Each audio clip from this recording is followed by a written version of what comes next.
Heavenly Father, sweet and loving Jesus, Holy Spirit, we praise and we thank you for this day, for all that you give, for all that you take away.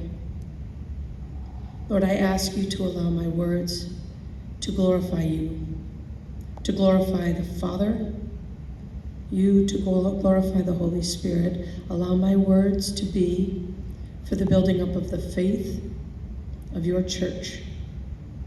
And I ask this through the powerful intercession of the Holy Spirit's most beloved spouse. Hail Mary, full of grace, the Lord is with thee. Blessed art thou among women, and blessed is the fruit of thy womb, Jesus. Holy Mary, Mother of God, pray for us sinners, now and at the hour of our death. Amen. Courageous heart of Saint Joseph, pray for us.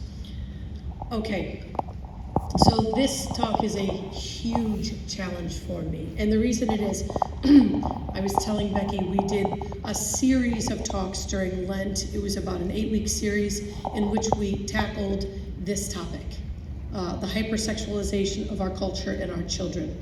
What's a Catholic to do? And I can tell you that at the end of that 8 weeks, we needed more time. So this little piece of time we have together is a treasure for me, but it's a little overwhelming trying to scale it down. So I'm going to do my best to do that, but I would love to leave time. And even if you're comfortable asking questions straight up, we can do that. We had a lot of fruitful discussions after our Q&A each week. Let me start with some scripture. Then God said, "Let us make man in our image, after our likeness." So God created man in his own image. In the image of God, he created them, male and female. He created them, and God blessed them. And God said to them, "Be fruitful and multiply." I'm going to contrast that for a moment. I'm going to contrast that scripture that I just read with a scripture from Ephesians that I think speaks to the fact that we have gone very much in the wrong direction, away from that plan that God had for us. This is Ephesians 5. "Be imitators of God as beloved children, and walk in love as Christ loved us." Not as Target says, love is love, but as Christ loved us and gave himself up for us, agape love, a fragrant offering and sacrifice to God. "But immorality and all impurity or covetousness must not be named among you as is fitting among the saints. Let there be no filthiness, no silly talk or levity, which are not fitting, but instead let there be thanksgiving. Be sure of this, that no immoral or impure man, or one who is covetous, that is an idolater, has any inheritance in the kingdom of Christ and of God. And let no one deceive you with empty words, for it is because of these things that the wrath of God comes upon the sons of disobedience. Therefore do not associate with them, for once you were darkness, but now you are light in the Lord. Walk as children of the light. For the fruit of light is found in all that is good and right and true. And try to learn what is pleasing to the Lord. Take no part in the unfruitful works of darkness, but instead expose them. For it is a shame even to speak of these things that they do in secret. And when anything is exposed by the light, it becomes visible. For anything that becomes visible is light. Therefore, it is said, awake, O sleeper, and arise from the dead, and Christ shall give you this light. How many of you have seen the very, very profound film, The Sound of Freedom? Show of hands. Wow. Okay, I'm going to urge and encourage you. Yes, it is difficult. Yes, it is challenging to get through. Grab your rosary beads and go. And go. This scripture I just read really speaks to this issue, and I've heard people say, I just can't watch that film, Megan, I just can't watch that film, and I couldn't either. And I sat in the movie theater, and it began, and I began to weep, and I'm like, I don't think I can watch this film. And I pulled my rosary beads out, and I prayed through that film, and I'm so glad I did. And I did a chaplet through that film, and I'm so glad I did. The fruits of what we see in that film, the horror of child sex trafficking, is literally just the apex. It's the top of what our culture of lust and our culture of death has literally bred. And how did this all come about? How did we get here? How did we get to a place where we can turn around and look at a biologically created female and say it's perfectly reasonable to cut off her breasts, which are perfectly healthy, or to put her on sterilizing drugs? How did we get there? I'm going to challenge you. The devil is definitely a general and pretty military at that.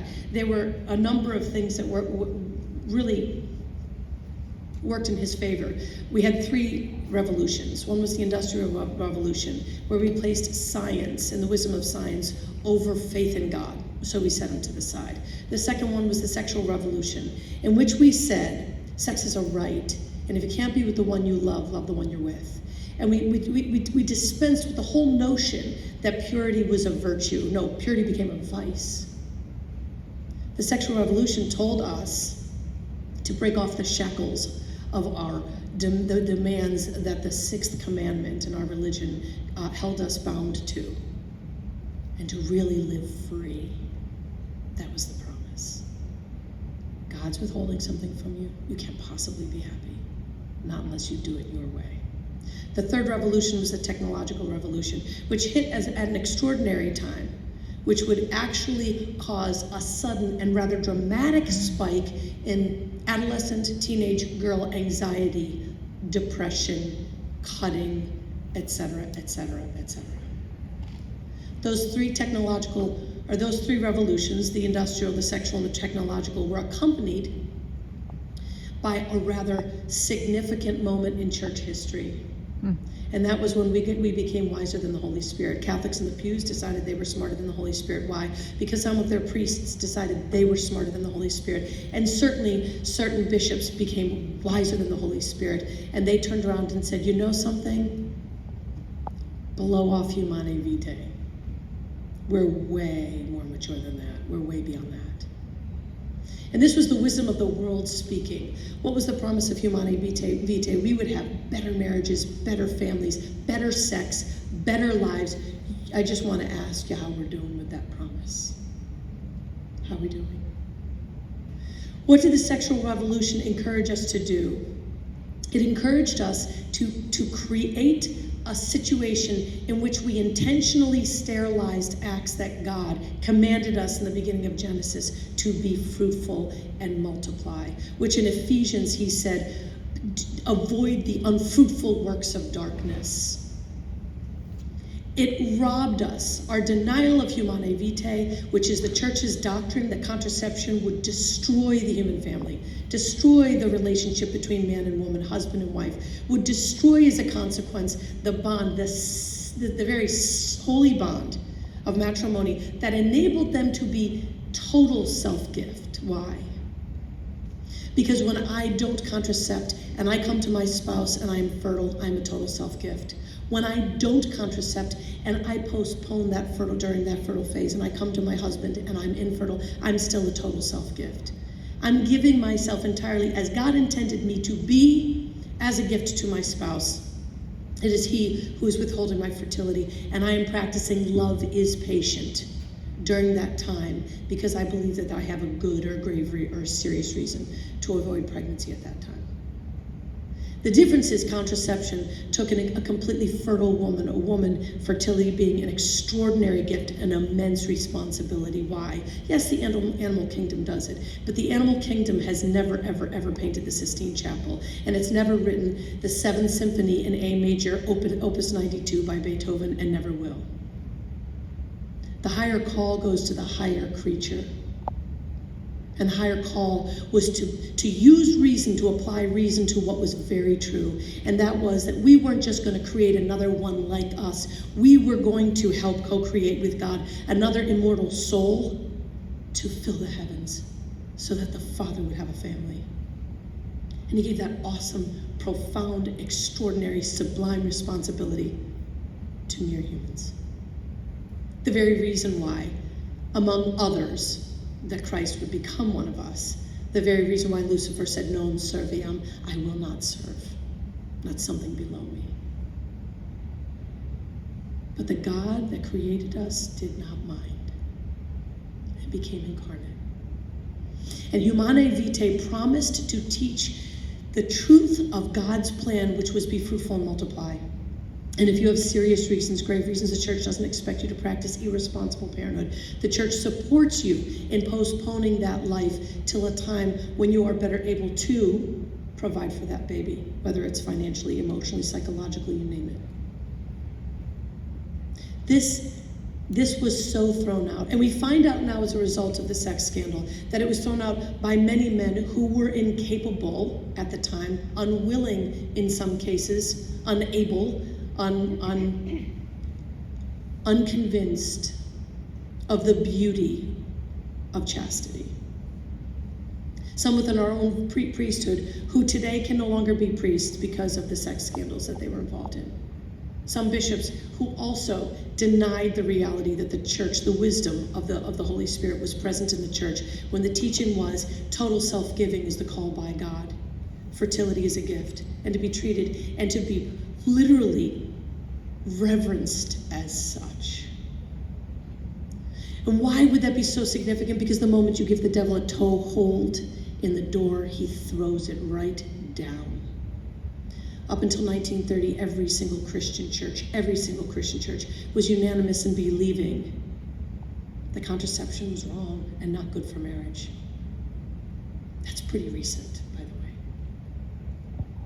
And so what did contraception do? It told us that intentionally sterilizing an act that was naturally fertile was a reasonable thing to do if pleasure was the end goal. So we redefined sex long before we redefined marriage. We simply did. Now, I'll tell you this. How do you know that you're in God's plan? Well, when you use things in accord with God's plan, they flourish. It's called natural law. When you use things in accord with their nature, things flourish. If you try to put Miracle Grow in your gas tank, you're not going anywhere. And if you put gasoline all over your garden, it's going to die. And we took the human person that was made to flourish, that was given this extraordinary gift, and we started using it against its nature. How are we doing? How are we doing? Long before we get to the sex trafficking that is so tenderly, so reverently dealt with in the Sound of Freedom, long before we get to that, we have to actually get to the place where we can diminish the sexual act. Make ourselves like a little less than the angels? No. A little less than the humans, animals. And how do we do that? We say to ourselves, sex has a different meaning. Sex is about pleasure. Sex is about enjoyment and comfort. Sex is about just getting really close with someone. But Christ, God the Father, the Holy Spirit in Genesis says, no, be fruitful. First commandment in the Bible, be fruitful and multiply, subdue the earth and have dominion over it. Meanwhile, we've got Bill Gates and George Soros who have a whole, would you say, campus set up in Georgia, and they have their own 10 commandments. And their own 10 commandments are written in a number of languages, including Sanskrit. And what's the number one commandment on those list of commandments? Depopulate the earth. This entire scene that we are living in right now is an attack on the very word of God. It is an attack on the very Genesis I read to you. It's an attack on the very end book of Revelation that includes the mystical marriage of me and Jesus, you and Jesus. And in order to get rid of that, one has to get rid of the physical sign of its invisible reality, which is the sacrament of matrimony. And God's love is not sterile. It is life-giving. It expounds. And so God gave us this extraordinary gift, this sacrament of matrimony, that literally is the physical sign, the mini window or icon into the life of the Father, Son, and Holy Spirit and their love. So when a man pours himself out as self-gift to his bride, and the bride receives the love of her husband and gives herself entirely back as gift, what happens? The capacity for another immortal soul to be knit together in the womb of a woman that will be a son of the Father, a daughter of the Father. Wow. Okay, what's that got to do with transgenderism? What's that got to do with same-sex marriage? Same-sex marriage isn't new. We know Rome, before the fall, was filled with it.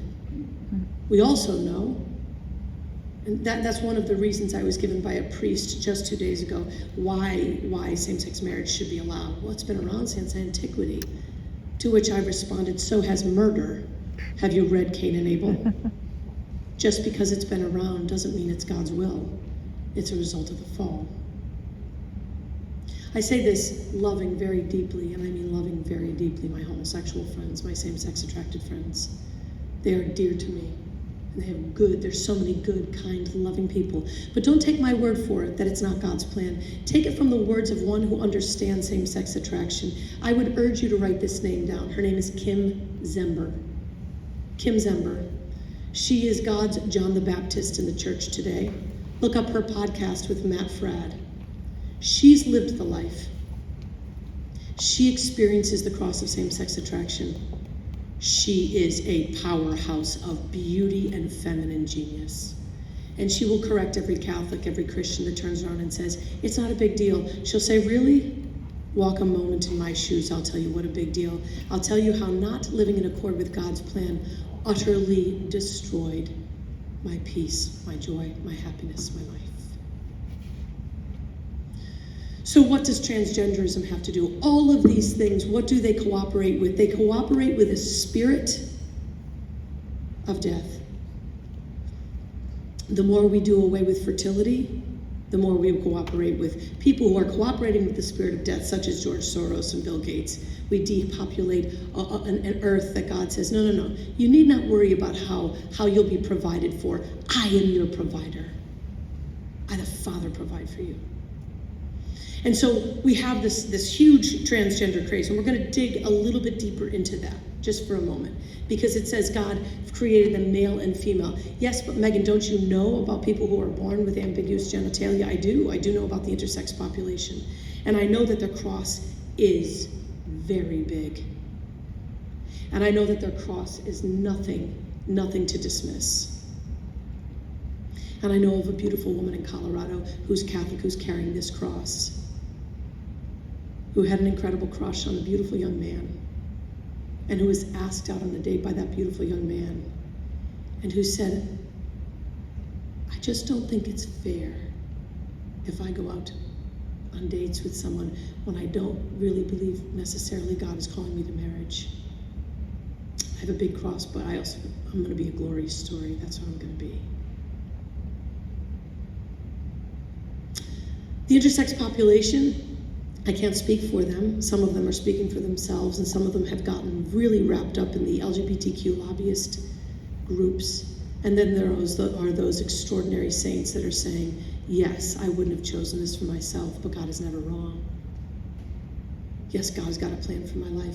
And you know what I look at when I hear about an intersex person, I say, okay, so you embody the fullness of God the Father, because God the Father embodies the fullness of all that it is, the feminine genius, and all that it is, the masculine genius. And he is yet still a mystery, is he not? So the theology of the body still applies even to the intersex person, because their body is, yes, a mystery. And yes, it embodies characteristics of both the male and the female. But they aren't a mistake. They do suffer as a consequence of the fall in so many ways. And there isn't a person in this gymnasium today that does not suffer as a result of the fall. And that is a fact.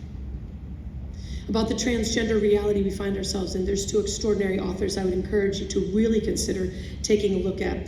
One, the woman's name is Abigail Schreier. She is speaker, journalist. She was first a journalist. She is not Catholic, she's Jewish, and she's brilliant on this topic. She has a lot to say. Not everything she says would be necessarily in line with the church's teaching in terms of like encouraging transgender surgery from 25, ages 20 or 20 on, something like that. But her research is profound and her wisdom is not to be ignored. Another excellent resource on this topic would be When Harry Became Sally. This is Ryan T. Anderson, the head of the Ethics and Public Policy Center. He's spoken widely on this topic. He's a devout Catholic, and all that he teaches is within the church's teaching on this topic. Both of them, and Abigail Schreier's book is called Irreversible Damage, the transgender craze that is seducing our children. 3 things come out of those books that are extraordinary. One, we have 3 people, three sections, three ways of looking at this transgender issue. One, there are people who are genuinely suffering under the very unfortunate experience of gender dysphoria. And as I said, that is not a cross to be taken lightly. It is an intense suffering. Gender dysphoria in layman's terms is extraordinary discomfort with one's own biological sex. We have this dysphoria. It exists in other ways. We have anorexia. Anorexia is also a dysphoria where I feel intensely fat when I am not, right? We also have body identity dysmorphic disorder. I don't know if you've heard of this. True issue. And that is when a person believes and has a genuine conviction as a result of strong urges and strong feelings that they were supposed to be born disabled. So serious is this disorder that they have gone into doctors and asked to have healthy limbs removed and their spinal cord severed so that they could be in a wheelchair. When we start giving into our feelings, we get into some dangerous areas. Other sort of dysphoria type experiences that I can personally attest to is obsessive compulsive disorder. Telling me, my feet are dirty, my feet are dirty, my feet, they can't hit the ground, you just wash them, you better put on, it is enslavement. Mm-hmm.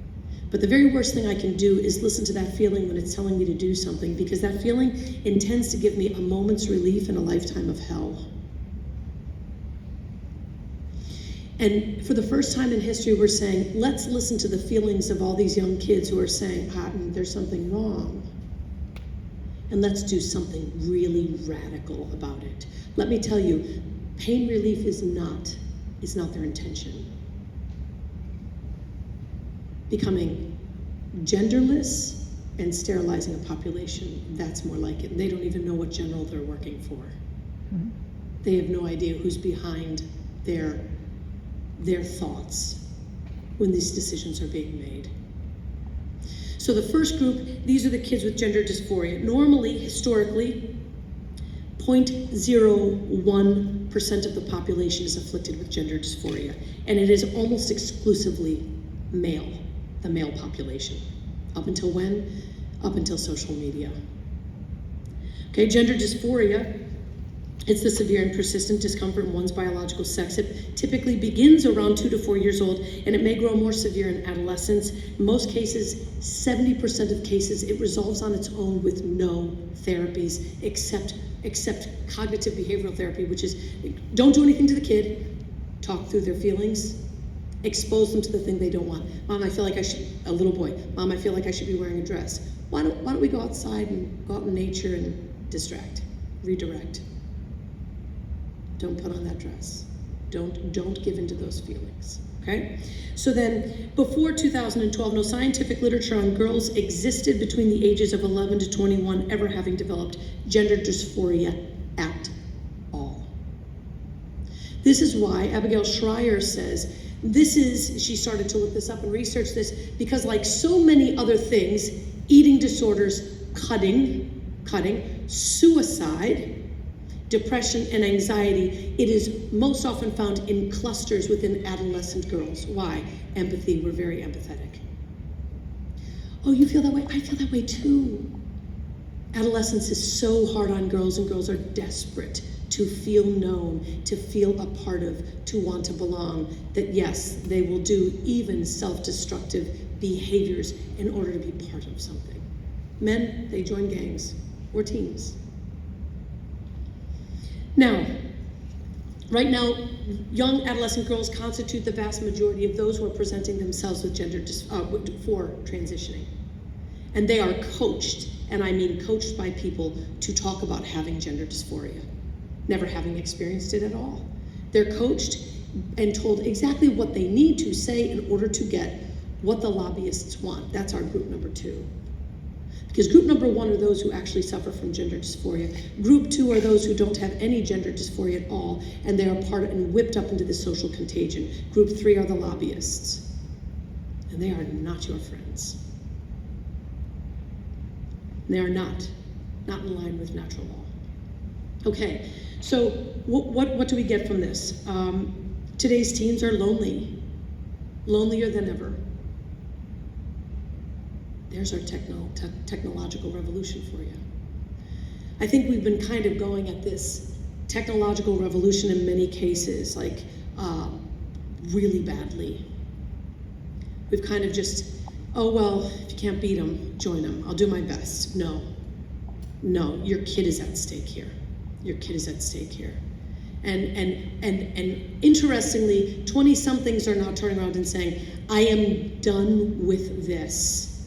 Give me a flip phone, no access to internet, no apps, nothing. And you know something? It's happening. A new revolution, a new technological revolution, to start to ignore the revolutions that are causing so much suffering. And you can find this on Sunbeam Wireless. Flip phones are now available. They do nothing but answer your calls. And these companies are scurrying now to create alternatives to the smartphone, because we can see very clearly the mess we're in, can't we? Half measures will avail you nothing. You stand at a turning point. We started small. My 17-year-old, though she had a phone, she had absolutely no web browser, no apps, never has. And this is my last one in leaving the home. No web browser, no apps, all padlocked by me, no access to anything. And even she came to me and said, Mom, I don't love this because I feel like people text and they expect an immediate response to my text. I feel like I am a slave to my phone. We all have nodding heads. We get a chance to do something about that. So the huge transgender craze is a result of adolescent girls in pain. How many of us were adolescent girls in pain once? If you don't put up your hand, you're lying.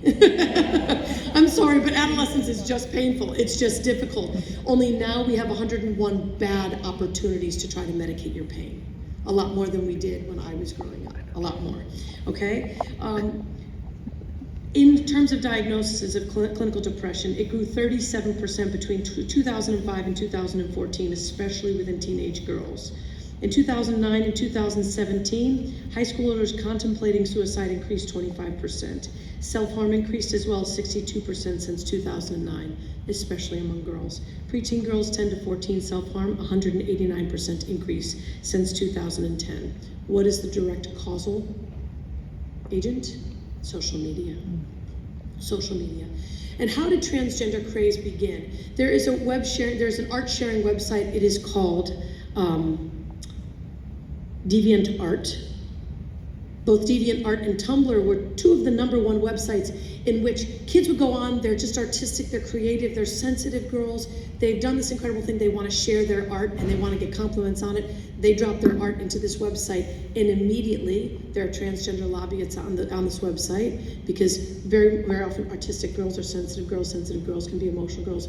They have a greater proclivity towards depression. They immediately get a little, hey, great piece of art, that's really amazing. Tell me about yourself. And the grooming begins. DeviantArt and Tumblr being the first two big resources where girls began to be groomed. And they said, you're sad, you're unhappy? I can change that. We can change that. Have you ever thought about the fact that maybe you're not a girl? The coaching is pretty darn clever. And meanwhile, as Catholics, we're staying really ignorant of how to intelligently talk to our kids about this topic and let them know. I'm not a big person for defense. Defense is my last plan. Offense is what I take. Girls, I want you to know about this. I want you to know what's happening in your world. I want you to know that they're interested in destroying your life, not building it up, not making you flourish. I want you to know this isn't just your mom's opinion. I want you to watch chastityproject.com. I want you to go to chastityproject.com, and I want you to click on the menu, and I want you to look under your answers, because under your answers, the answers you're looking for to all the most important questions: contraception, pornography, same-sex attraction, all of it, they're right there, even the transgender issue now. Check it out and see what somebody else has to say to you besides your mom. Take the offense. 15 girls in an all-girls British school of 500 have come out as transgender. None, interestingly, said that they were same-sex attracted, though the statistics are interesting on this. Out of all those who end up continually experiencing gender dysphoria post-adolescence, out of all of those kids, most of them predominantly, if it's authentic gender dysphoria, are masculine, 80% of those kids actually end up down the road identifying as same-sex attracted. That's the true cross. What would make them transition? Their fear that they would not be approved of as a same-sex person. And right now, being transgender is getting a lot of attention, and it's very trendy. It's just plain old cooler for an adolescent. Okay, new ideas. Proto-evangelium, we all know it. It comes from Genesis. I will put enmity between your seed and hers. Erase womanhood is the plan of the serpent in Genesis. Transitioning girls and teens, young adults, calling parents toxic and unsafe, it cooperates right there with the proto-evangelium. It cooperates with the proto-evangelium. The painful time of puberty is when this transgender craze is taking hold. Interestingly, do you know the rates of actual sex between adolescent kids has plummeted? And so many Christians and Catholics are going, hey, they're getting the chastity thing. No, they're actually not getting together. That's what the studies say. They've stopped relating to each other incarnationally. What I saw last night in the backyard bash was awesome. Most kids in most areas are relating to each other through technology. And they are learning less and less intimacy. God, He is intimate. He enters our very body to transform it into Him. Intimacy, it's what they crave. And they're denying themselves this opportunity for intimacy, healthy, ordered intimacy with other members of their age group, within their families. Technology has broken off the family. I mean, all you have to do is go to a restaurant, look at a family, sit down having dinner. It's disturbing. Family dinners are a thing of the past because we worship at the athletic fields. Right? We have to do something radical. It's kind of like, what are you willing to do to follow Jesus? He's not asking you to be boiled in oil. He's asking you to say no to certain sports, to have family dinners, to get rid of the technology in your homes, to start doing family holy hours, to not be your kid's peer, to be your kid's parent. Which requires battles. Your battle is not with the world, your battle is with your own self, and your battle is within your family to create holy families. There's your battle. See, the thing is, the world, George Soros, Bill Gates, the LGBTQ lobbyists, that is Goliath. And we, by God's grace, are David. And the other thing that God has done is He's armed us. He has given us 5 smooth stones that lead off every decade. 5 smooth stones that enable us to take down the enemy's plan.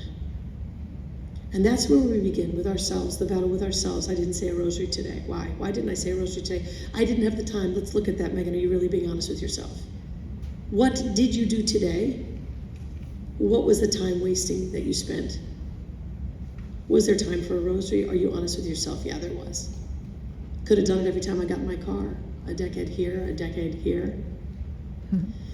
This is the weapon we've been given to take down Goliath, and we have many more. Education is just the beginning. It's Jim Caviezel, Tim Ballard, just the beginning. If you have not seen the podcast between Jordan Peterson and Jim Caviezel and Tim Ballard, I urge and beg you to listen to it. It will shock and awe, both at the horror and at the beauty. What one man. And you want to know something? He credits entirely his wife. The fall happened as a result of Eve's self-reliance, taking down her man, not building him up. And I tell you, restoration to a culture of life and a civilization of love will begin with feminine geniuses that say yes, entirely, whole, and fully to God's plan for woman and for man, sanctifying our spouses, sanctifying our children, and saying yes to the really hard, tall call of being a Catholic Christian or a Christian in today's non-Christian world. What do we do? I can give you tons more. There's so much more here. We used to have, I think there were 3 gender clinics in 2007. That might be off, might have been 1. Now there are over 300 gender clinics in the United States of America. Transitioning clinics with gender affirming care. Over 300. What happened? Social media, lobbyists, women's studies groups at the universities that you go to. Higher education got in on it. Okay? Who is the number one provider of cross-sex hormones and puberty blockers in the United States of America right now? Planned Parenthood. Have you ever heard of them?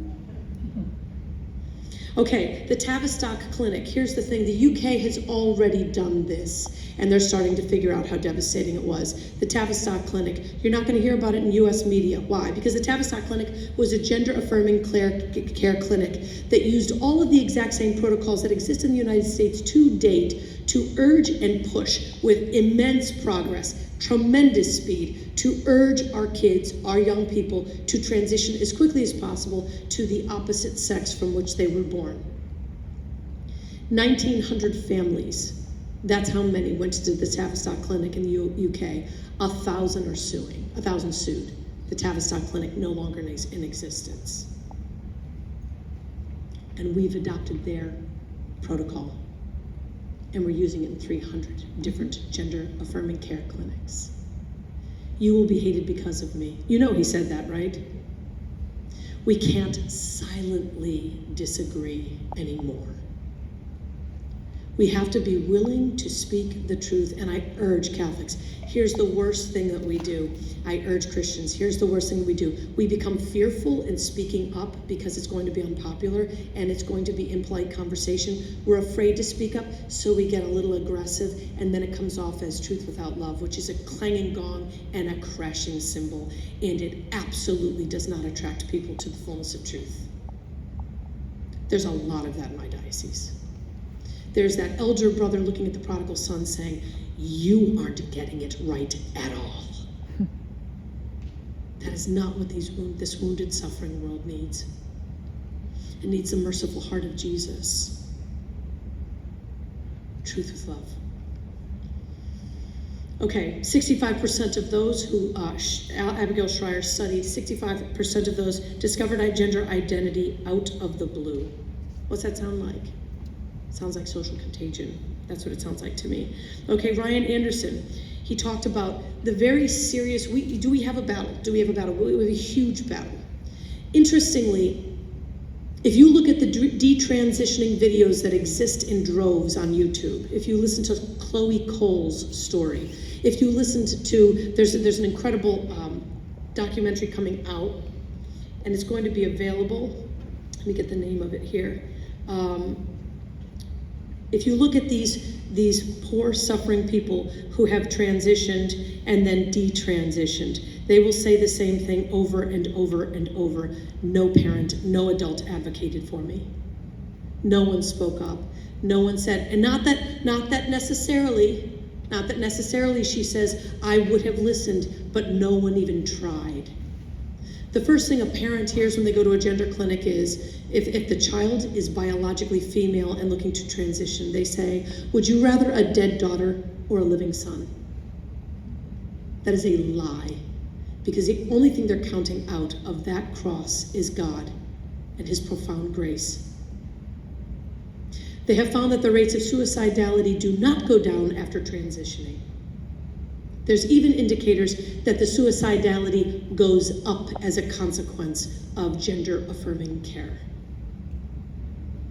So, speaking truth into the darkness, that becomes our first thing. Being educated really well, that becomes a very crucial. I don't have time. Meg, I don't have time to read. That's okay. I get it. But you're doing laundry, right? So put on Abigail Schreier's podcast, her talk on YouTube with Imprimis at Hillsdale College. So write that down. Abigail Schreier does a talk at Hillsdale College. It's on YouTube while you're folding your laundry, right? You can hear it.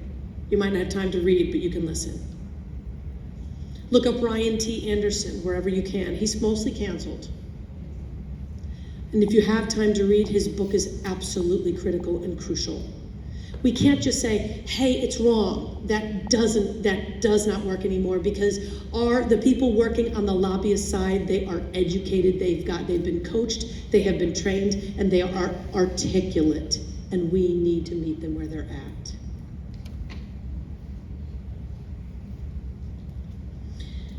The other thing we need to do too is not to believe that the devil has more power than God.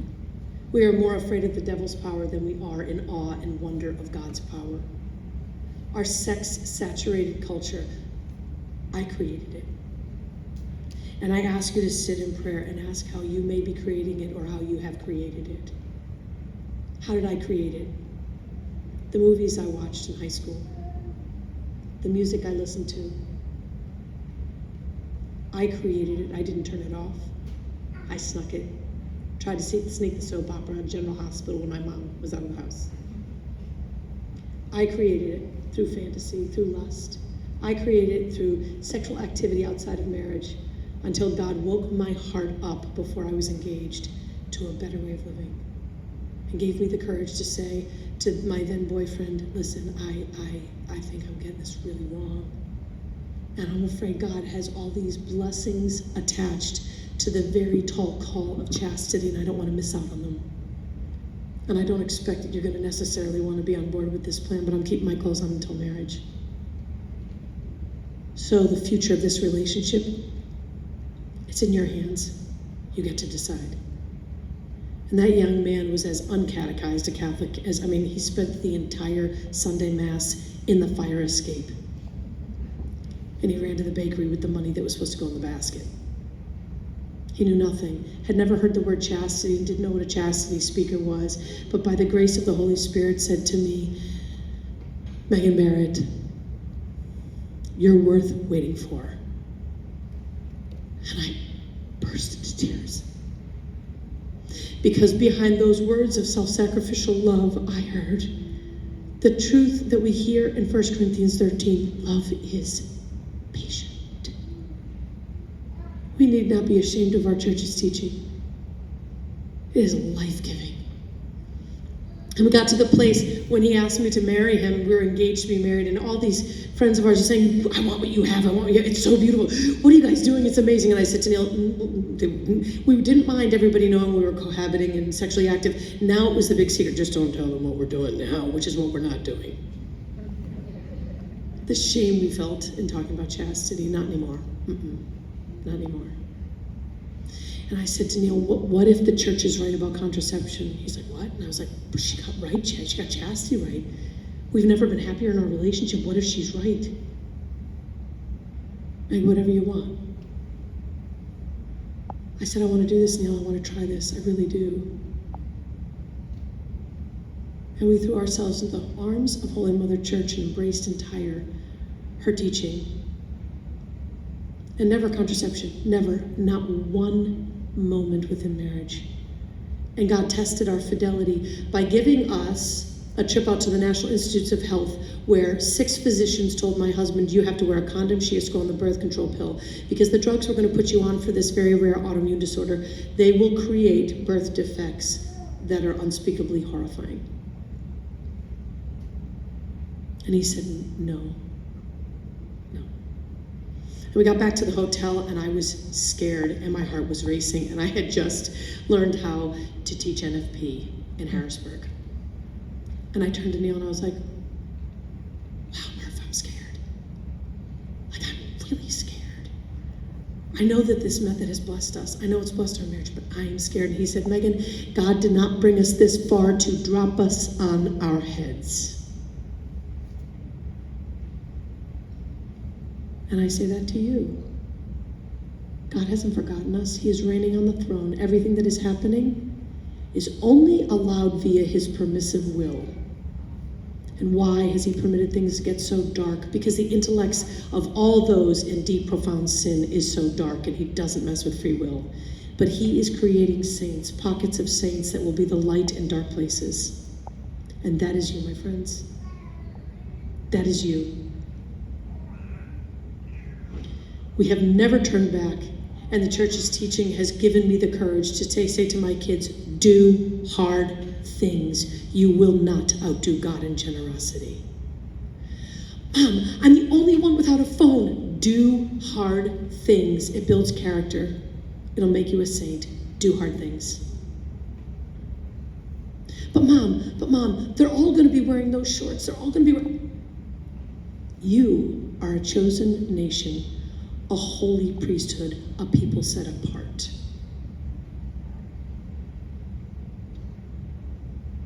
Evangelize your children. Evangelize yourself first by reading the Gospels daily, reading the letters of Paul, reading the letters of Peter. Steep yourself in the Word. And if you're too busy to pray, the Scriptures, you're too busy. Not my words. Somebody way holier and wiser. I will also say that the situation in terms of transgenderism, there's been studies out right now. People are fatigued from Pride Month. And we have to, without getting in people's face and getting in people's grill aggressively, we reclaim this for the Sacred Heart of Jesus. How do we do that? Reclaim it by means of holy hours of reparation before the Blessed Sacrament. Lord, this is your month. This is your month, the month of humility. You know? Yeah. And this country was founded on a boycott, so that's not a bad idea either. All of the sexual acts that are condemned in Ephesians are the unfruitful works of darkness.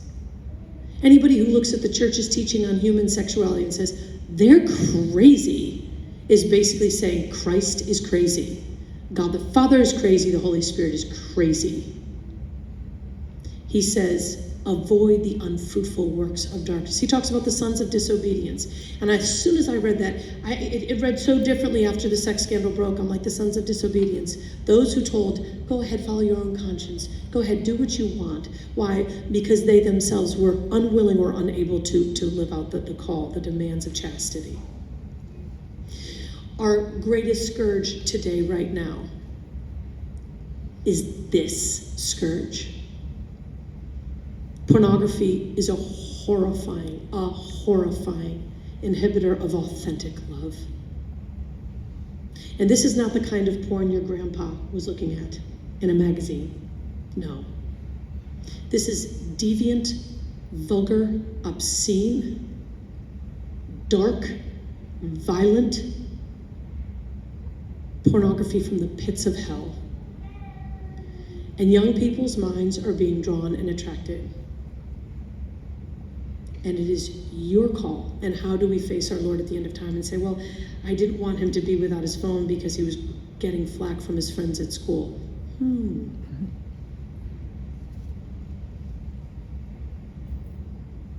Yeah, there's battles within our own hearts, within our own homes. Okay, some great resources for you to battle. One, I will tell you that the Mormons are doing an amazing job in battling pornography.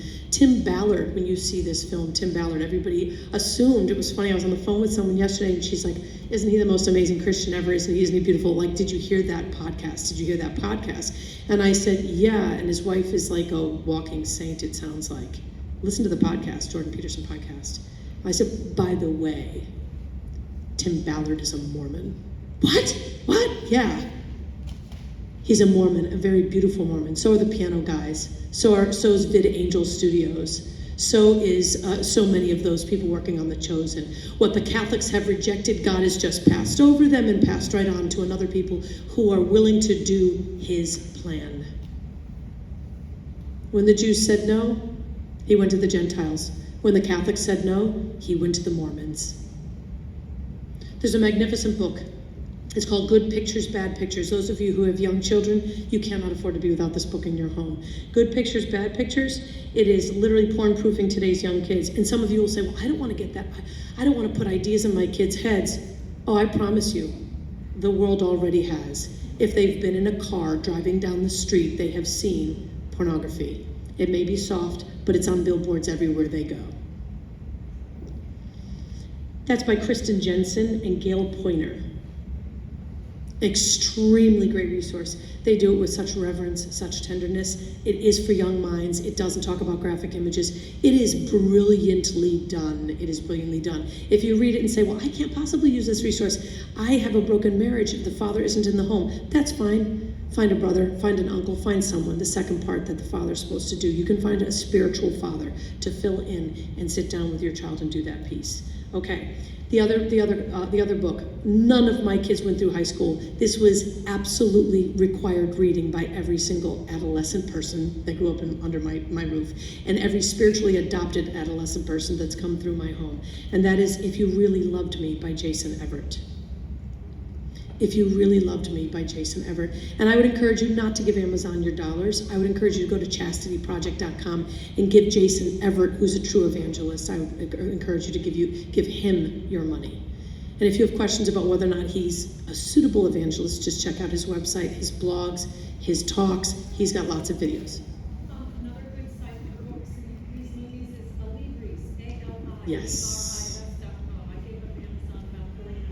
I Beautiful, thank you for that. That's wonderful. Excellent. Another excellent book, Real Love by Mary Beth Bonacci. Real Love by Mary Beth Bonacci. She answers your questions on dating, marriage, and the real meaning of sex. And parents, this is an introduction to theology of the body, and all of your kids will be ready for this book at a different age, Wonderfully Made Babies, a Catholic perspective on how and why God makes babies. Don't be fooled by the title. It's a Christian perspective. It is a Christian perspective on how and why God made babies. It's a little introduction to the theology of the body. And I did that book in stages. My kids were ready for certain parts of the book, and then we put it away.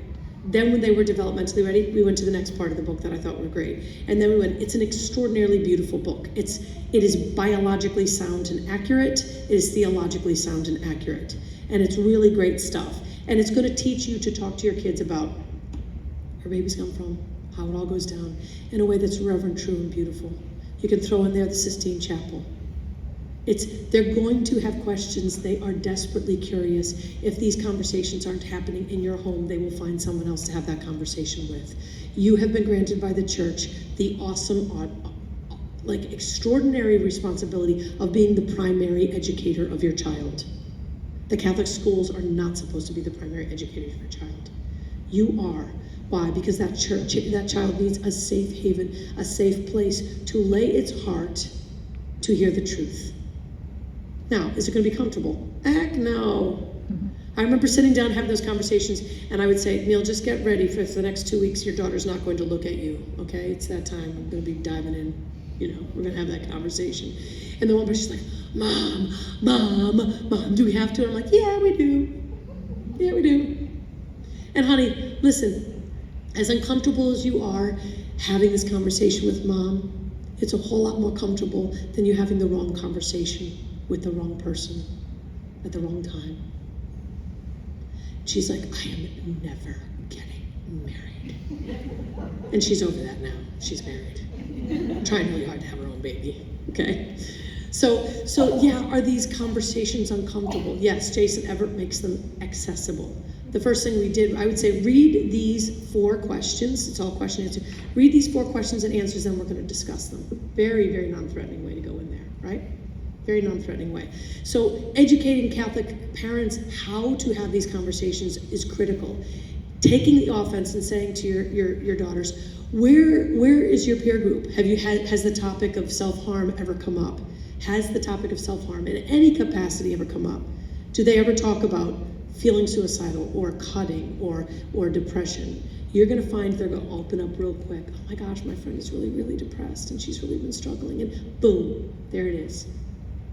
There it is.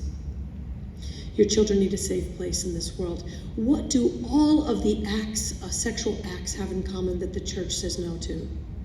See, I started Theology of the Body retreat with a group of college-age students. It was day one, it was within the first 15 minutes. And I said, listen, we're gonna be fielding your questions and answers. I promise you, we're just gonna get started. I'm gonna dive in a little bit. I was like, okay. And I pointed to the young girl, and she said, I just wanna know why the church hates gays. I said, I promise we will address that issue. I just wanna know why the church won't let homosexual people marry. Another young man. I promise you we'll get to that issue. We spent the next hour or so unpacking Genesis. We went from Genesis to Ephesians. We went from Ephesians to the wedding feast at Cana, where the bride and the bridegroom, Mary and Jesus, where the new Adam and the new Eve unfold what true marriage looks like. Going to the bridegroom saying they don't have the capacity to love as they ought. They're out of wine. And him telling the whole world, here's your intercessor. What have you to do with me? My hour has not yet come. God changed his plans at the request of this woman. What power? Why? Because this woman was going to undo the no of Eve. It's an extraordinary thing, the scriptures, because the scriptures open the heart and make it fertile ground. And then God's seed can drop in there. By the time we got to day 3, I had multiple same-sex who perceived themselves to be same-sex. Some were genuinely. Some, I think, were struggling with identity issues because of father wounds, etc. Some authentically really struggling in deep-seated same-sex attraction. Some who I think with healing, really a lot of healing, may find that they don't struggle so much. All of those people coming and saying, oh my gosh, thank you, this is the first time I have ever felt loved by the church. And what did I teach them? One thing. The very same unfruitful acts of sex that God asks me to forego, pleasurable though they may be, and some which would not be at all. Those same sex acts that are sterilizing a fruitful act that I forego within marriage, God is asking to forego. He's not picking on you. I have to practice chastity within my own relationship. They were blown, minds blown. The amount of ignorance on this topic is vast. There is mission territory everywhere, in every church, in every pew, in every church. These acts, these intentional acts of sterilizing an act, whether by replacing intercourse with masturbation, replacing intercourse with oral sex, going about anal sex, all of these things have one thing in common. They sterilize the very thing that makes us human, our capacity to co-create with God and let love abound. That's what God does. He abounds in love. He abounds in love.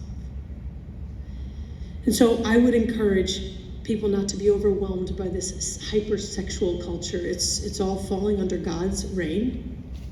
Yes, God's permissive will is at work, and you are part of his plan. And I believe he's allowed the church to shrink and get very small, and those who are faithful to his word will flourish. And what do? We draw those to the light, because when it gets really, really dark, moths love a light, yes? Mm-hmm. When the darkness gets really, really dark, they'll look for the first light. Their hearts will get restless in these sexual acts. Now, there's also people who are not of goodwill. I spoke about this last night. St. Luke is very clear. Peace on earth to men of goodwill. Well, what about the men of malevolent will? We need to pray and sacrifice. We need to pray and sacrifice and fast. That's what Mary gave us. That's our weapon. There it is. There are people with malevolent will who believes it is perfectly reasonable for them to take a young child and rape it and call it attraction. Minor attracted persons. These people are selling children, selling body parts, abusing children in droves. Educate, and speak into the darkness. and speak into the darkness. You have had Hollywood, you have had Harvey Weinstein, you have had big tech giants on Jeffrey Epstein's island, you have had government officials. God passed them all over as his solution. I'm looking at it.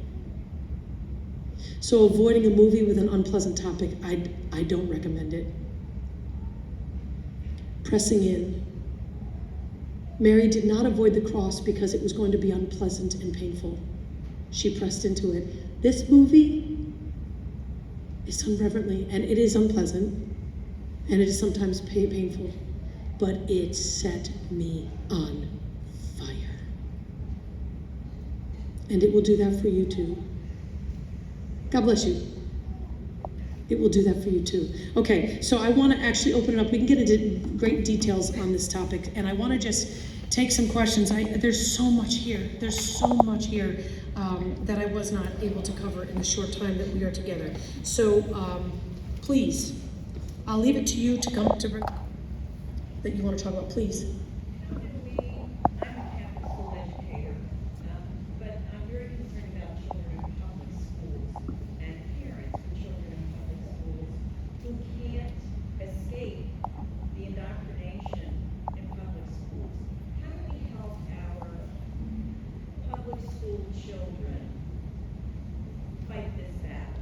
That's an awesome question. Okay, so I'm going to give you an answer that's not mine. It's from people who are wiser than me. First of all, parents are fighting this. And some parents are actually battling. And I have to tell you that parents who don't even have children in public school should show up. You're tax-paying people.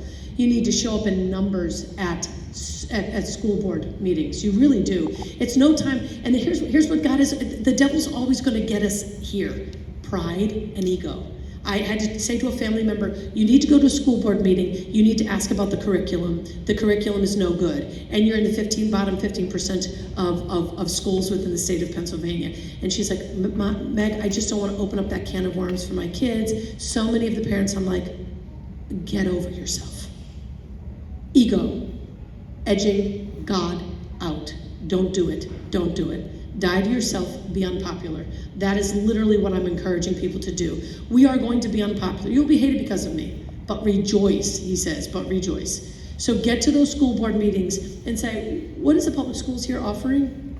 What is on the curriculum? What is the literature? I literally, my niece has me vetting her literature books. She's sending me, Aunt Megan, I know you're like big literature person. How about these books? Crap. If it comes under the section of young adult in the library, it's trash.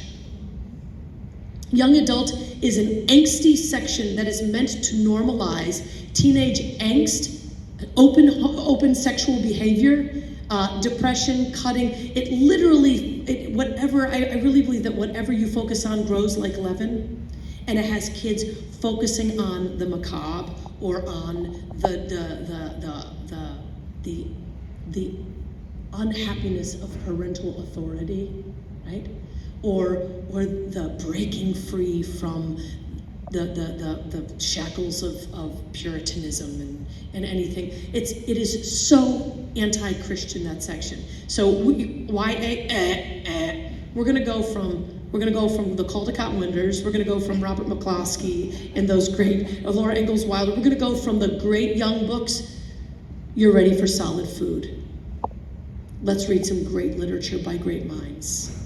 So watch what your kids are reading, watch what your kids are watching, watch what your kids are listening to. IMDb, at the bottom of your movie page, there's a parent's guide. Under the cast, there's a parent's guide. Look at everything they're watching. If schools are showing movies in class, you have a right to know what movie they're showing. If kids are doing books in class, you have a right. And I'll be honest with you, right now, the schools they're trying to pass in California, the schools have the ability to separate. If a parent says, I do not agree with your transitioning, the school will then have children and youth come, take your child out of your care and place it in foster care with someone who will do gender affirming care. In that case, there is a non-negotiable. I'm ripping my kid out of public school. I am finding an alternative. My kid, look, God has lots of money. And if I have to move myself out of California and trust that he'll provide a job for me somewhere else, I will do it. That's how much it matters. Do you know what I'm saying? God is calling us not to do half measures here. So if your kid's in a public school and you can take them out, take them out. If you can homeschool, do it. If you can collaborate with another, and I did it, and but I can't, I'm not smart enough. Cut me a break. You're as smart as most of the young teachers who are now teaching in schools who spent 4 years of college partying. How are you not as smart as that? And there's people who've been doing it for an age, and the curricula is literally, it is created to help people who don't know how to teach. It's created to teach you how to teach. My kids have all been homeschooled through high school, and they got academic scholarships to the school of their choice, all 4 of them, 3 of them. And the 4th will too, because I've just seen her SAT score, and I know how smart and brilliant she is. Not from mom. We read a lost art.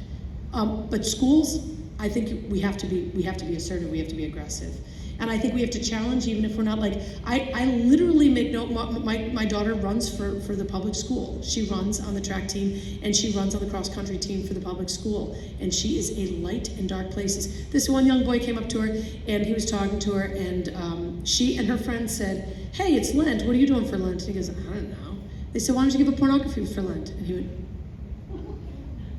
and she goes, "Well, we can tell by the way you talk about girls that you've got a problem."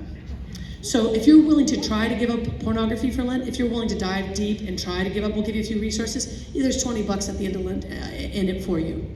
But we'll know if you read the resources, because we did, and we're gonna ask you about them. That boy asked my daughter to prom. She's like, "You're not ready for a girl like this yet."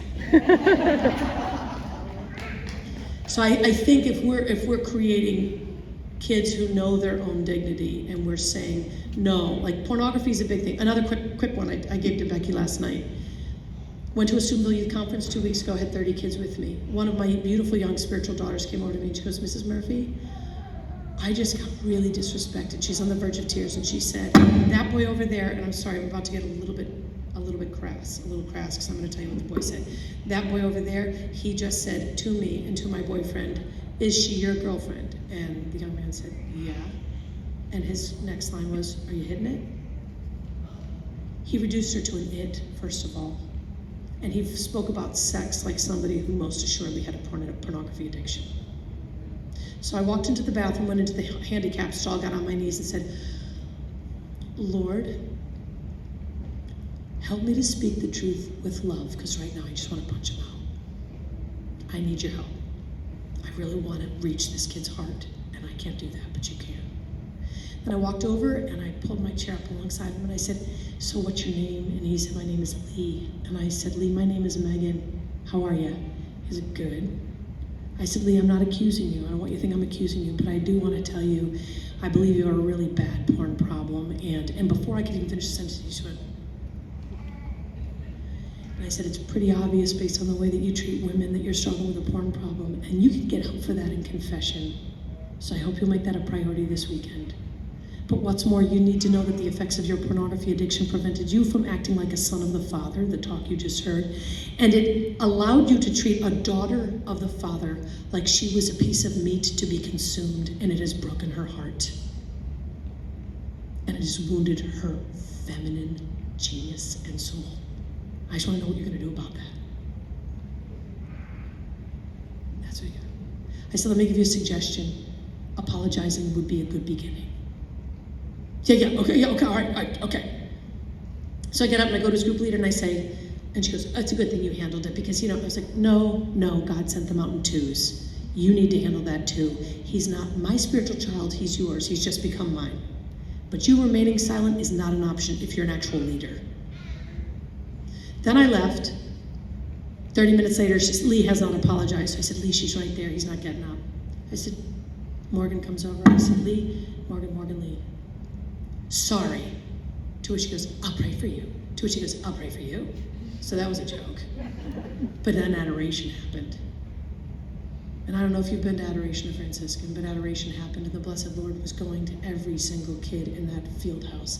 And it stopped, and the spotlight was shining, and between me and the aisle, there was some kid, and I couldn't see his face because of the spotlight, but I saw this kid with his hands raised, imploring the Lord in song, weeping and praying. And I was like, God is so powerful. And the spotlight moved, and I went, "Oh, God, you got Lee. You got Lee. Yeah, Lord, heal his heart. And I started pouring out prayer. And the thing I forgot to tell you is that we gathered all the girls and all the guys in our group, and we stopped and we said 3 Hail Marys for Lee's conversion and healing from pornography addiction. His conversion of heart and healing from pornography addiction. And I forgot about Lee after praying earnestly for him during adoration. 50 minutes later, I'm standing talking to some chaperones next to me, and I got a tap on the shoulder. And I'm looking up at this young gentleman who I had had a conversation with several hours earlier, and he said, I just hope you can forgive me. I'm just so sorry. And I burst into tears. I was like, Lee, you were forgiven when I saw you raising and praising him. When I saw you loving the Lord and him loving you back, you were forgiven then, but you are beautiful. You are so beautiful, and your heart is good, and it was made for goodness, and it was made for beauty. And I promise not to forget you. I will be praying for you to be the saint that God is calling you out to be. And I'm very confident in his power to make it so. And we embraced for a very long time. And then he went up to that beautiful girl, and he said, I hope that you can forgive me. And to our boyfriend, I hope that you can forgive me, and I am truly sorry. That's the power of prayer. The power of God, the power of adoration. What other questions?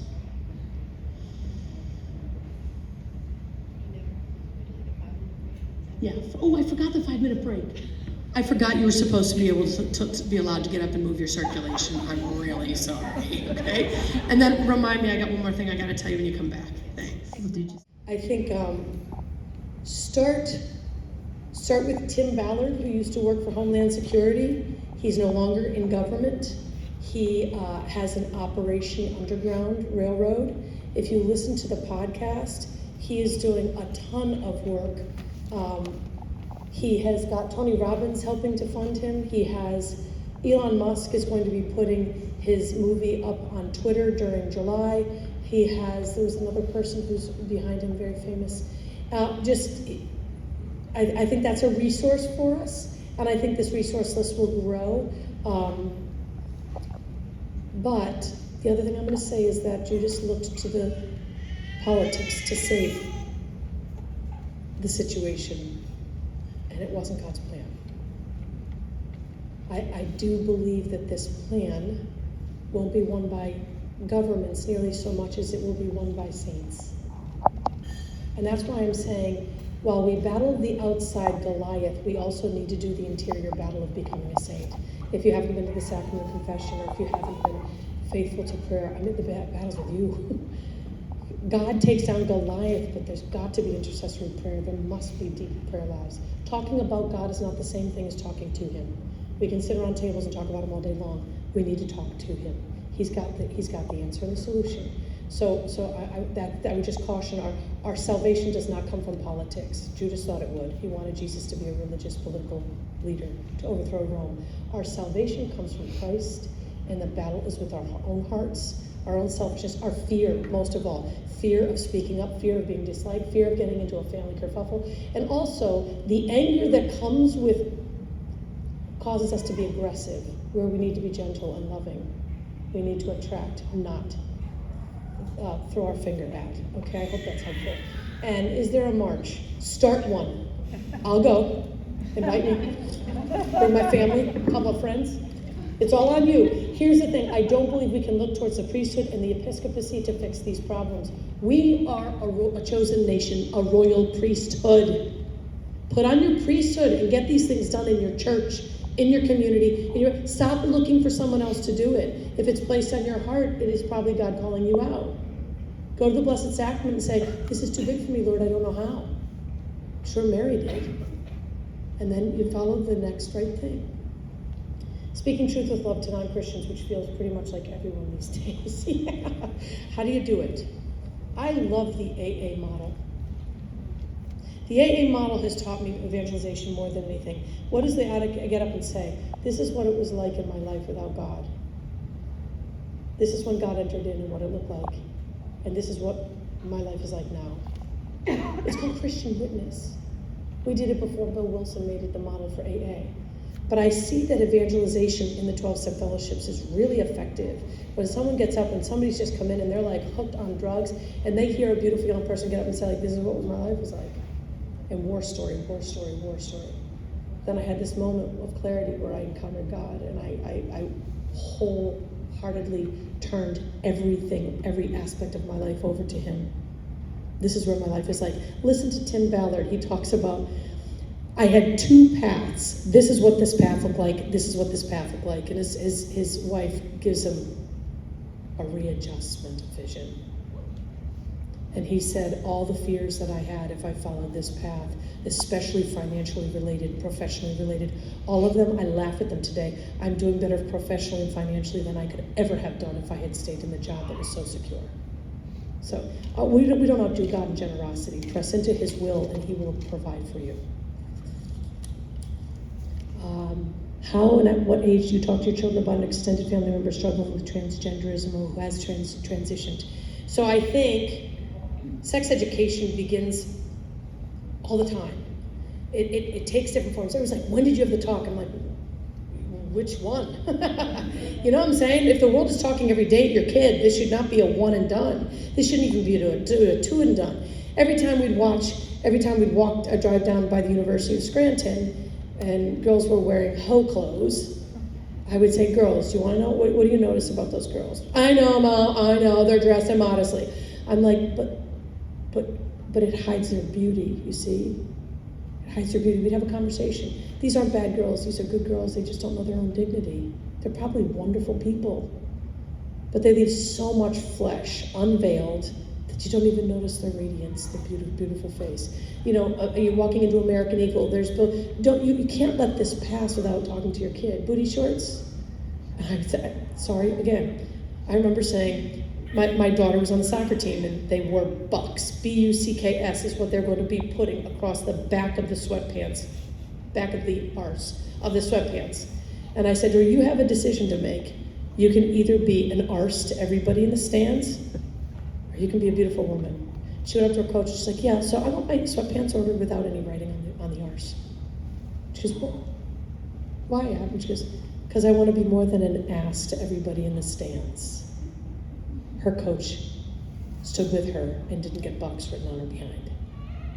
Every time somebody said, Abby, why are your pants different? She's like, because what do your eyes fall to when somebody's got writing across your tush? Your eyes fall on their tush. She goes, I want to be more than that. Right? So I think these conversations are ongoing, every piece of this puzzle, the modesty piece, your dignity. Yes, abstinence is hard. Heartbreak is worse.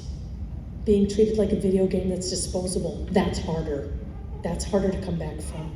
So having these conversations ongoingly are critical. In terms of the transgender issue, it is imperative that you explained there's this thing called gender dysphoria. I don't know whether they have it or they don't, but they have definitely fallen prey to right now what is called a social contagion.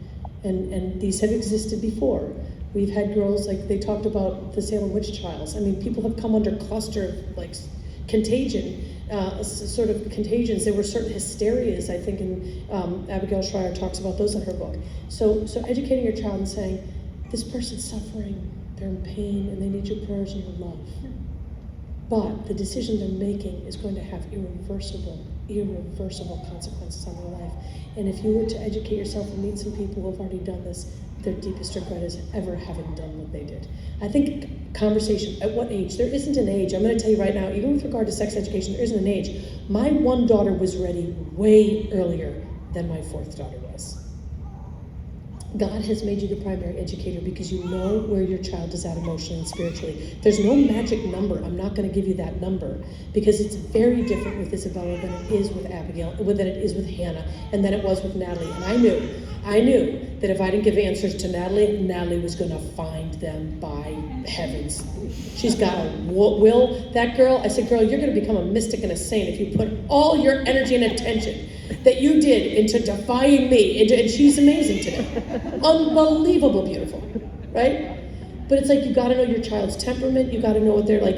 Is this kid, Abby didn't want to know. Abby was kind of, you know? And then there's Hannah who's like, we're not talking about this. Oh, yes, we are, sweetheart. We are talking about this. I talked about it with your other three daughters. You're no exception. I don't love you any less. I don't want to. I said, yeah, and I don't want to brush my teeth every night, but I do. So, okay. How do you talk with nieces and nephews about this when their parents and your siblings don't agree with church teaching? Okay, this is really good. Right now, I have several siblings who do not. And the thing is, be the really cool best aunt. I'm just going to tell you right now. Like, my home is the home. I have daughters. That's the real thing. Is that they just love my daughters. We just don't hide our light under a bushel basket. I do not take the right away from my sister to live the way she wants to live, and I'm not going to impose my views on her. But I am not going to hide them either. And I'm not going to hide them. I'm not apologetic. So, like, this happens sometimes where people will be like, roll their eyes at me, roll their eyes at me. And I'm like, listen, you guys brought it up. You brought up this topic. You said what you think. I'm a thinking person, and I have an opinion on this that does not agree with you. So we're going to be mature people while Megan mouths off on the topic for a few minutes. But it's different with my niece. My niece is just in the car. And if we're going on a long trip, I'm like, all right, girls, get out your rosary, start the rosary. She prays every time. Her mother's never taught her the rosary. She's learned the rosary by going on trips with the Murphys. So, and this is a child who will hear us say things like, hey, yeah, see what they do at Taylor Swift concerts? That's called worship. We do that at Franciscan anytime you want to join us. Like, it's just an invitation, right? Now, she hasn't taken us up on it yet, right? But the things about modesty, she goes shopping with my daughters, I'll say, yeah, Han, what are you thinking? I'm thinking the shorts are going to be too short. I'm thinking they are too, girl. Go get changed. So she's there. We're living by witness, is what I would say. I don't think it's mine to turn and say your parents are crazy. That's not love, and it's self-righteous, and it's elder brother from the prodigal son stuff. And no, thank you. Attending weddings or receptions for homosexual friends or family members. Wow. Okay. So there's a person in my life that I believe is a living saint. She's my go-to. When I am in desolation, or I'm in darkness or confusion, she's the girl I go to. She has got a union with Christ that is absolutely palpable. And anytime she has given me spiritual direction, I have never, ever been anything but blessed by it. But that same woman has a same-sex attracted daughter living in California who just got married this past year, and she dropped the gauntlet.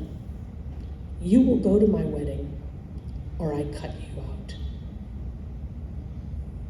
And they said with all the love they had in their hearts, we will do anything for you in terms of go to counseling. We want to understand your heart. We want to walk through your life with you. We can love you. We can love your girlfriend. We simply cannot consent to deny Christ and his plan for marriage. So I'm asking you to let me believe what I believe, and I will let you believe what you believe, and I will ask you to pray for me, and I will pray for you. She stayed home from her daughter's wedding, and we prayed for her ache to begin. And that's happening.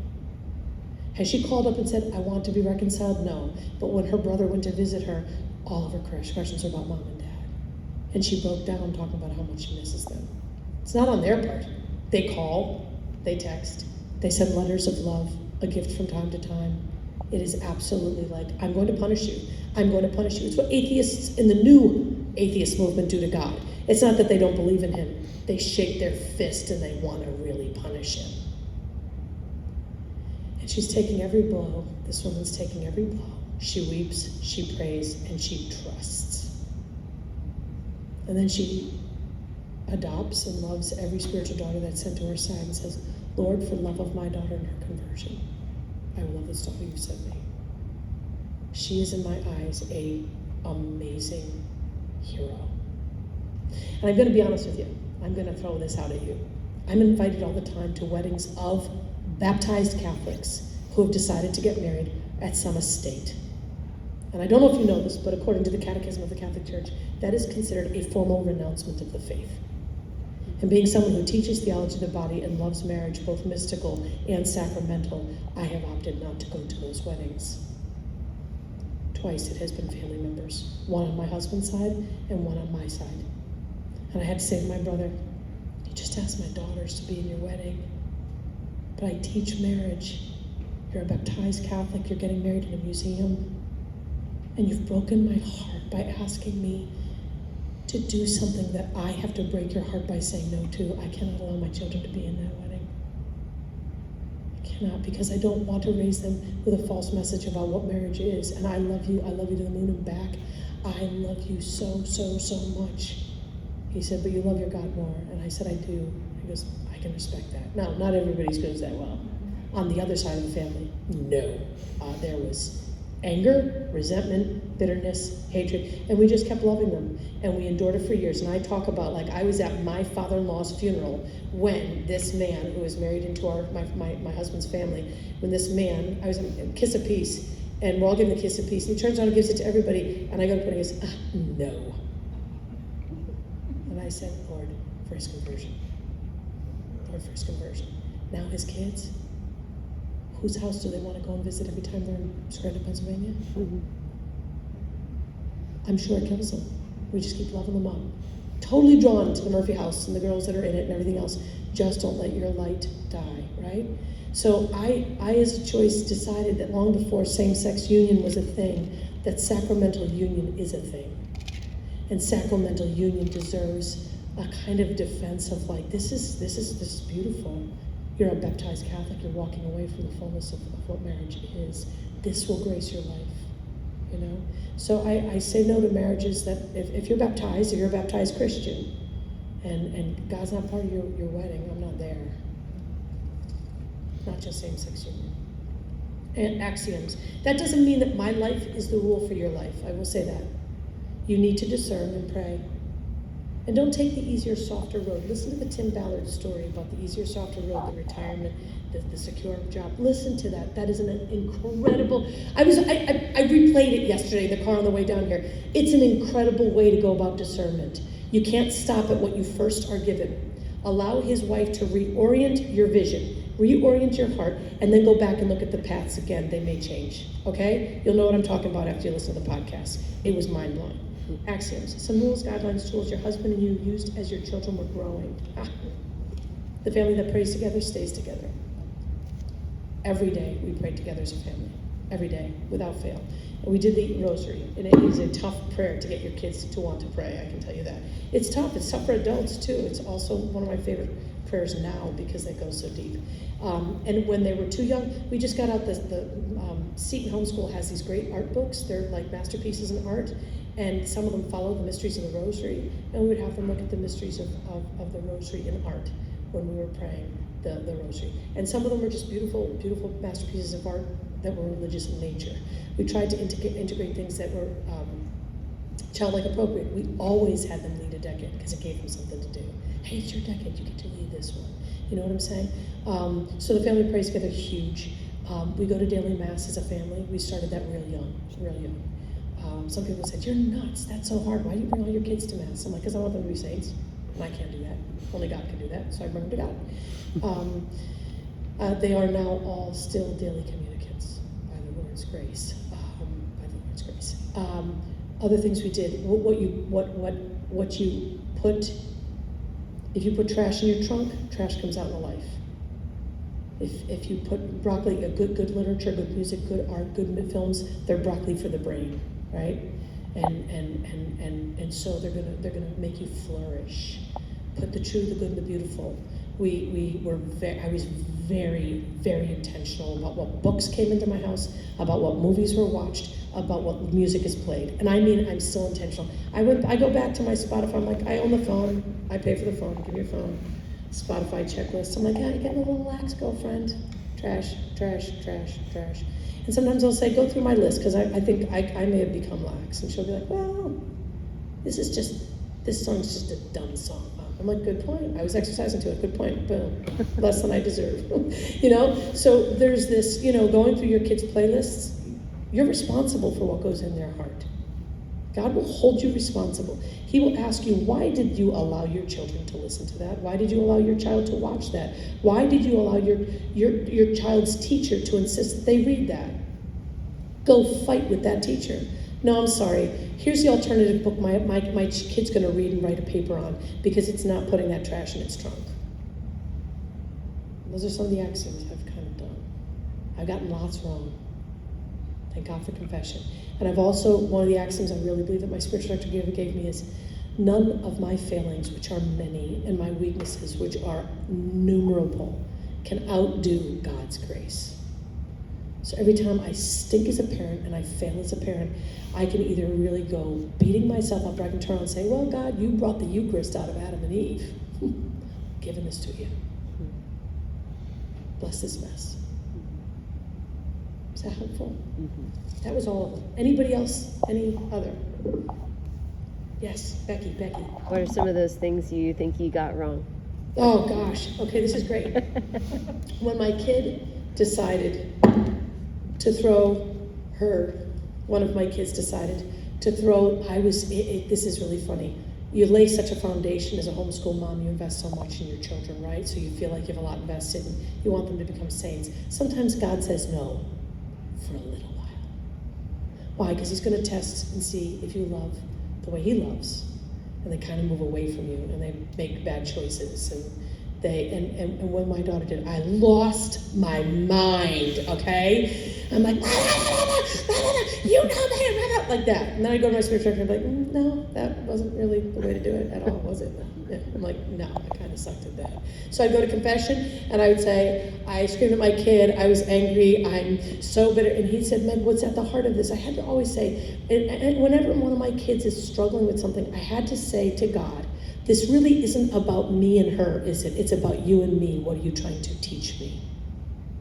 And he said, remember that whole love is patient thing, Meg, that Neil did for you? I'm asking you to do that with her. I want you to find the good, and I want you to treat it like leaven. Say all the truth and goodness and beauty. Do you correct her? Yes, but correction is different from criticism. And I'd say one of the things I got wrong was when I was correcting and I was in fear, it came out as criticism, not correction. Fear has a way of screwing up parents. Fear, your kid's gonna die. Or you hear your kid say, I'm depressed, I had suicidal thoughts. That came out of one of my kids. I was like, oh my God, they're coming home right now. Like lose my mind. And when you hear that and that fear kicks in, run to the Blessed Sacrament. Do nothing until you've spoken to Christ. Do nothing until the emotions have settled. Then you'll know you're acting in peace. So I think I've made a lot of parenting decisions, not a lot, no, but I've made parenting decisions out of fear that have not served any of my family members, including myself, well. And sometimes I have had to go back and explain to my kids, fear is what makes me an angry person, it's not anger that I'm feeling, it's anger that I'm displaying. The feeling behind the anger is fear. I love you more than I love my own self. And I'm so afraid of losing you, or I'm so afraid I've hurt you. I'm so going in and having the deep conversations like, I'm sorry I criticized instead of corrected. You are beautiful to me. I see your beauty. Even in this darkness, I see it. It's irresistibly beautiful to me. I'm scared of you losing the God that has such great plans for you. You are a glory story in the making. It's that stuff. You know what I'm saying? And it's also, I will say one other thing. It's the messages I tell myself in front of my kids that have had a very negative impact. And I noticed it as I went through menopause and I had a thyroid problem and I had sleep apnea and I didn't know I had all this stuff and I started putting on weight, I started giving myself self-hating messages, but my kids were within earshot. So what effect do you think that had on a teenage girl? Right? So I think having to go to the Blessed Sacrament and say to Jesus, teach me how to love me the way you love me. Grant me greater receptivity of your love. Instead of going and just like, okay, this kid, he needs this. And this, like, Meg, shush, girl, I got this. Not orders from headquarters, but sit, listen, receiving, remembering I've got 2 ears and 1 mouth. Because I usually, God, listen, Lord, your servant is speaking. Not speak, Lord, your servant is listening. Anything else? I have a question. Go for it. Talking about going back to the marriage, and I have, just thinking about the sacramental marriage, and we talked about that. Like, how would you approach it if your daughter came and said, I want to get married in a museum? How Yeah. would you approach that? Because I have 2 daughters, and they're not engaged or anything, but they're in their 20s, so I was just wondering. Okay, so here's one of those instances in which I said, remember, my story doesn't necessitate an answer to your story, because you have to look at the foundation of where they've been, right? My kids have grown up in a homeschool fit, yeah. The other thing is Archbishop Lori's approved that weddings can happen outside of churches. So there might be extra confusion in our diocese. That's awesome. So Archbishop yeah. Lori has approved that weddings can happen outside of churches. Mm-hmm. Wow. So I would, as a mom in your instance, I would do everything I could to say, like, have you looked at the rite of marriage and do you understand it? I would educate. I would say, hey, are you willing to have a conversation with me about this? Because there's certain things that I think I haven't necessarily imparted to you that might make the Catholic ceremony very beautiful to you. Even if you're doing it in a museum, would you be willing to look at, like, do you understand why they say, have you come here freely? Because coerced love is not love at all. Because being forced, like in sex trafficking, it's not love. And without reservation, do you understand that means, like, are you ready to be a total self-gift? Your bank account, every breath, every single plan that you make, all that you have and all that you are, every piece of you, it becomes a gift of self to the other. The difference between contract, which is an exchange of goods and services, and the difference between covenant, which is an exchange of persons. That's not the kind of thing that ends. Covenant is the exchange of persons, 3 persons.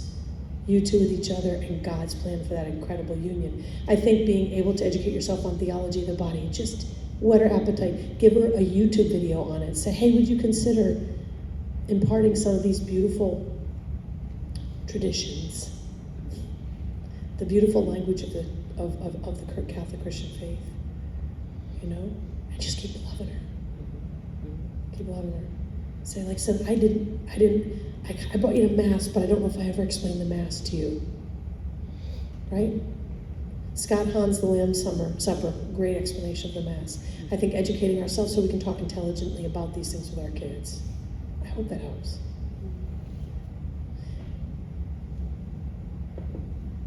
Like, I couldn't, because I've taught theology of body and marriage my whole life. My kids have seen me teach it and everything else. If my kid decided to get married in a museum, I'd be like, I love you. You know I can't be there. And that breaks my heart. I'm devastated by it. But that isn't everybody's circumstances. And my bishop, Auxiliary Bishop John Martin Doherty, would always listen to the circumstances of each situation and discern very intentionally and carefully about it. I hope that's helpful. I hope you all have a Bishop Doherty. Talk to him. He's on the other side. He's an amazing director. He'll help you, I promise. Anybody else?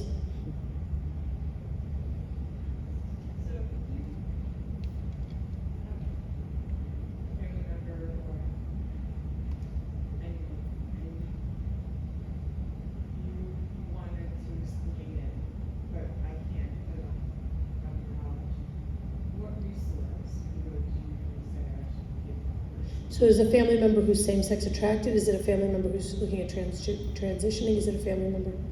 Well, it wouldn't be specifically the person who's maybe their parents or grandparents. You just want to give them an opportunity to encounter the Catholic vision. Yes. Oh, that's awesome. So there's so many great resources out there. And to be honest with you, it's so funny. Like you say, I don't have the knowledge you have. I literally, you can. I spend all of my time when I'm in the car listening to evangelists or people who are wiser and holier than me. And the other thing I do more than that is I do not do one ride in my car that is over 15 minutes that I don't do a rosary. And then if it's longer than 15 minutes, a rosary and a chaplet. I begin with prayer. I say, God, form my heart. And then I look through the stuff that people have sent me and I'm like, okay, I need to listen to that right now. That podcast by Jordan Peterson was sent to me twice in one day. I'm like, that is what I'm listening to on the way down to see Becky. You know what I'm saying? So I think passing these things on, you know, if you hear that podcast and it sets your heart on fire, say, hey, have you heard this? This is kind of mind-blowing. This is amazing. Or have you heard Abigail Schreier's talk on this craze that's happening in our... I pass things along all the time. Some people listen, some people don't. Don't just pass it along. Pass it along and pray that their hearts are made ready before you pass it. Pray for their hearts, pray for a willingness, pray for receptivity. They may not listen to it today. They may listen to it 6 years from now and have their life transformed by it.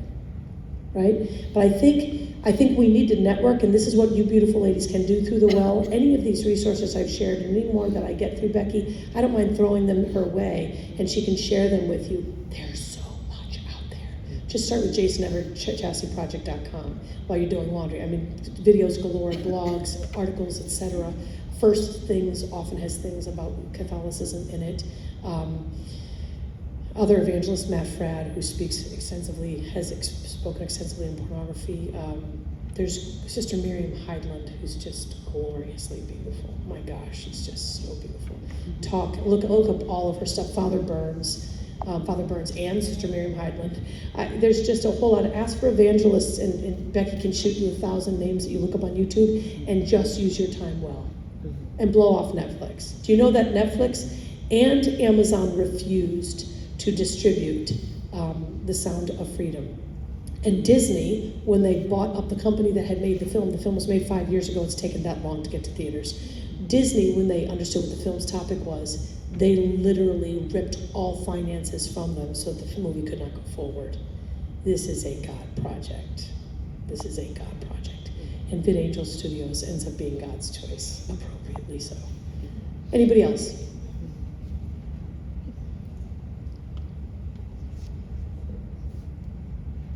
Anyone else? Let's close it. Do you want to close it? What's our change up of plans? Are we still on track? Could just do a decade if you want. I don't think we have a solid 20 minutes. Okay. Yeah. In the name of the Father, and of the Son, and of the Holy Spirit, amen. So we're going to close. I'm sorry I went so long. We were supposed to use our 5 smooth stones. It's 12:01, okay? So we're going to start the first stone, and I'm going to let you all finish the next 4 stones in your journeys, okay? And the thing that I would ask you to consider really seriously while praying the sorrowful mysteries, I know it's Saturday, so it's usually joyful, but after our talk, I'd ask you to consider the sorrowful mysteries, and I'd ask you to consider looking at the agony in the garden, the agony of all kids who are ripped from their parents to their families, who are being pushed into the most horrific of circumstances. Try that one out. And for the scourging, all of those who have committed violence, or even in your own life, those acts of sexual impurity that you engaged in that have caused the furrows in God's back, right? In his body. And for the crowning of thorns, that you would consider the darkened intellect of so many people who make pornography, who produce pornography, who promote pornography, who use children in the making of pornography. The darkened intellects that Christ's head was literally crowned with thorns. I'd ask you to consider that.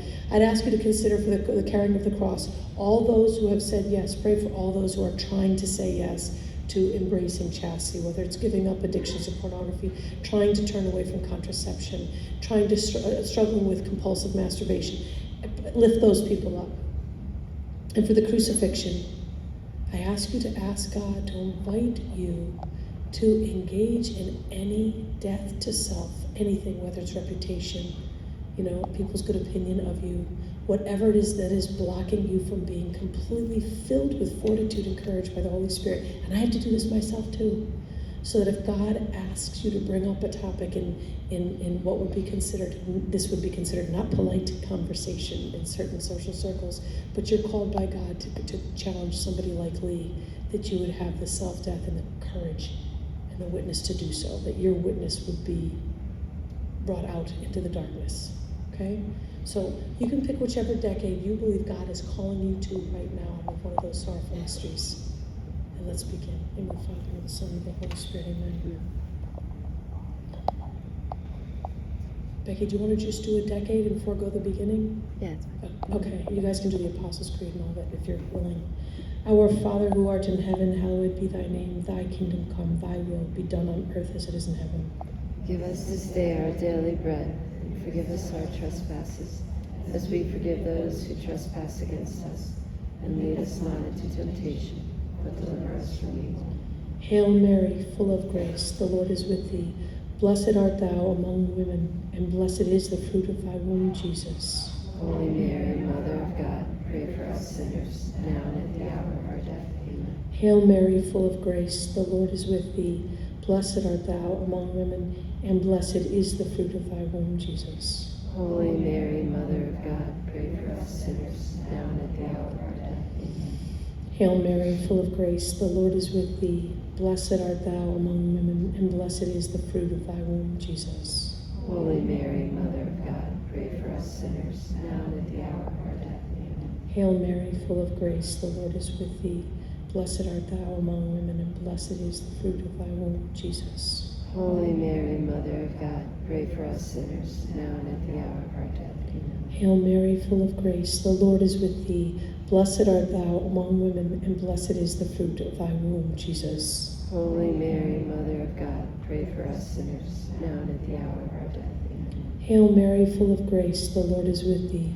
Blessed art thou among women, and blessed is the fruit of thy womb, Jesus. Holy Mary, Mother of God, pray for us sinners, now and at the hour of our death. Amen. Hail Mary, full of grace, the Lord is with thee. Blessed art thou among women, and blessed is the fruit of thy womb, Jesus. Holy Mary, Mother of God, pray for us sinners, now and at the hour of our death. Amen. Hail Mary, full of grace, the Lord is with thee. Blessed art thou among women, and blessed is the fruit of thy womb, Jesus. Holy Mary, Mother of God, pray for us sinners, now and at the hour of our death. Amen. Hail Mary, full of grace, the Lord is with thee. Blessed art thou among women, and blessed is the fruit of thy womb, Jesus. Holy Mary, Mother of God, pray for us sinners, now and at the hour of our death. Amen. Hail Mary, full of grace, the Lord is with thee. Blessed art thou among women, and blessed is the fruit of thy womb, Jesus. Holy Mary, Mother of God, pray for us sinners, now and at the hour of our death. Amen. Glory to the Father, and to the Son, and to the Holy Spirit. As it was in the beginning, is now, and ever shall be, world without end. Amen. O my Jesus, Forgive us our sins, save us from the fires of hell. Lead all souls to heaven, especially those most in need of thy mercy. Come, Holy Spirit, come by means of the powerful intercession of the Immaculate Heart of Mary, your well-beloved spouse. During that decade, I don't know if this is from the Lord or not, I think it is, I just want to give you a little bit, something quick to take with you in regards to same-sex union. People say, where's that in Scripture? A man leaves what? His mother and his father. God could have said a man leaves his parents. Very, very, very neutral statement, right? A man leaves his parents and clings to his spouse. Very neutral statement. But God is intentional when he writes the word, and it says a man leaves his father and his mother. Not his two mothers, not his two fathers. Again, a man leaves his father and his mother. And what does he cling to? He clings to his wife. Trust in the Lord. It is good, even when it calls us to a cross.